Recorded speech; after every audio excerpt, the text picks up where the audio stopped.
आजकल हर पाकिस्तानी लड़का जो है टर्किश बीवी चाहता है और इसकी वजह आप लोगों के ड्रामे हैं। जब से हमारे लड़कों ने टर्किश ड्रामे देखे हर कोई चाहता है कि टर्किश बीवी होनी चाहिए। वालिद साहब ने टर्किश ड्रामा देखिए सी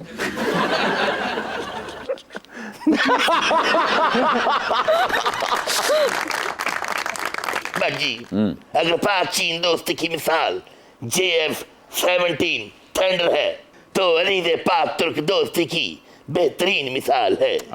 वाह वाह वाह। अलीज़ बाखुदा अगर आप फिल्मों में एंट्री मारने से पहले हमसे मिलती तो हम आपको अपनी पड़पोतियों वाले स्टेप सिखाते, बेबो और रोलो वाले। मेरे फोटो को सीने से या चिपका ले जरा फेविकॉल से, फेविकॉल से, फेविकॉल से, फेविकॉल से, फेविकॉल से।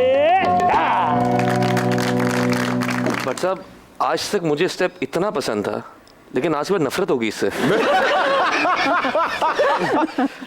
अलीज़े कैसा लगा आपको फेविकॉल? मुझे तो बहुत अच्छा लगा, बहुत ही अच्छा लगा। सच बोलो, सच बोलो।